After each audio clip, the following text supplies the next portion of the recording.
Waziri Mkuu wa Jamhuri ya Muungano wa Tanzania, Mheshimiwa Kassim Majaliwa, ameonyeshwa kuchukizwa na halmashauri zinazoshindwa kutumia pesa za mapato ya ndani kutekeleza miradi ya maendeleo katika maeneo yao, ukiwemo ujenzi wa zahanati kama huduma ya kwanza kwa wananchi. Akizungumza na wananchi ambao wengi wao ni wafugaji katika kijiji cha Mwamanyoka wilayani Igunga mkoa wa Tabora, katika ziara yake ya kikazi ya kukagua miradi ya maendeleo, Waziri Mkuu ameonyesha kuchukizwa na halmashauri hiyo kushindwa kutoa milioni 50 kwa mapato yake ya ndani kwa ajili ya ujenzi wa zahanati katika eneo hilo. Zahanati ya milioni 50 mnasubiri serikali kuu. Mkurugenzi yuko kule. Anayekaimu mkurugenzi yuko. Kwa mwaka unakusanya shilingi ngapi? Mheshimiwa Waziri Mkuu, kwa mwaka wa fedha kwa mujibu wa bajeti yetu tumekusudia kukusanya bilioni 5.3, lakini mpaka sasa tumeshakusanya bilioni 4.1. Meshavuka malengo. Mheshimiwa Waziri Mkuu, tumepokea maelekezo yako na tutawasilisha kwenye vikao vya maamuzi vya waheshimiwa madiwani ili tuweze kutekeleza. Sikiliza madiwani wale, sema tutaleta pesa. Wale ndio wanaobadilisha matumizi. Kuna sababu ya kusita, sema tutaleta milioni 50 kwa ajili ya zahanati. Sema hayo ili Mheshimiwa Waziri Mkuu, tutaleta milioni 50. Madiwani analeta lini? Alete lini hapa? Alete lini hapa fedha? Mwezi wa 4. Na mimi nimekubaliana na hiyo kwa sababu wale ndio wanaofanya mabadiliko ya matumizi. Milioni 50 tu kwa ajili ya wananchi hawa wanateseka huko Igunga kutibiwa. Na kutoka hapa kwenda Igunga ni kilomita ngapi? Kutoka hapa mpaka pale Igunga kilomita ngapi? 25. 25. Hawana hata zahanati. Milioni 50 mmezikalia. Leta milioni 50 hapa mpaka mwezi wa 4 pawe tayari. Mkuu wa mkoa hapa simamie zahanati.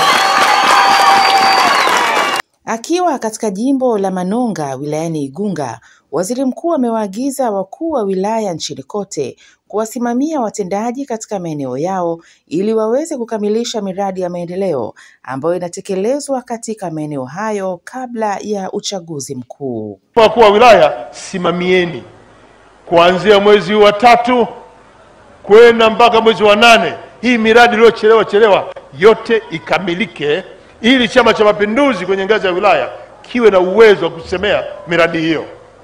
Tukifanya hilo, tutakuwa tumekamilisha azima yetu, tutakuwa tumetekeleza utekelezaji wa ilani ya chama chetu. Tukifanya chama kiwe na uwezo, ili Mheshimiwa Dr. Samia Suluhu Hassan atakapokuja, Mheshimiwa Dr. Nchimbi atakapokuja, wasiwe na maneno mengi ya kusema, waseme tu tunaomba kura zenu, halafu wanaondoka kwenda kituo kingine. Wananchi wakiwa na uelewa, wananchi wakiwa wameridhika, wananchi wakiwa na matumaini, na watatoa kura zao kwa viongozi wetu wa chama tawala. Waziri Mkuu ambaye amelazimika kuhutubia wananchi huku mvua ikinyesha kwa baadhi ya maeneo wilayani Igunga, amesema serikali imeweka mikakati mikubwa ya kuondoa kero ya ukosefu wa maji kwa baadhi ya maeneo hapa nchini. Mkakati wa maji ndani ya serikali ni maelekezo ya Chama cha Mapinduzi kwamba tuhakikishe tunapeleka maji mpaka vijijini, tuhakikishe wananchi mpaka vitongojini wanapata maji. Na Mheshimiwa Dr. Samia Suluhu Hassan aliamua kununua malori yaliyobeba mtambo wa kuchimbia visima vya maji. Malengo ni kuhakikisha kwamba tunapeleka jalio kwenye kitongoji, kinachimba maji, tunaweka pampu, wananchi waanze kunywa maji. Pale ambapo tunapata chanzo kikubwa, tunaweka mradi wa mtandao wa mabomba. Sasa hivi tunaenda mbali zaidi, tunatumia teknolojia ya kutoa maji kwenye mito na maziwa na mabwawa kupeleka kwa wananchi. Nataka nitumie nafasi hii kuwasihi Watanzania wenzangu, tulinde mazingira yetu, tulinde vyanzo vya maji ili tuweze kuvitumia vyanzo hivyo kuchota maji na kuyapelekea wananchi kwa kuweka mifumo ya mabomba. Tumshukuru sana Rais wetu Mheshimiwa Dr. Samia Suluhu Hassan kwamba bajeti ya wizara hii ameiongeza ili wizara imudu kupeleka maji kwa wananchi mpaka vijijini. Kazi inayofanywa hapa kwenu ya ujenzi wa matenki ni kazi endelevu ili wananchi waweze kupata maji kwenye maeneo yote. Katika ziara hiyo, Mheshimiwa Waziri Mkuu amepata fursa ya kukagua na kuweka mawe ya msingi katika miradi ya maji na elimu, kisha kuzungumza na wananchi.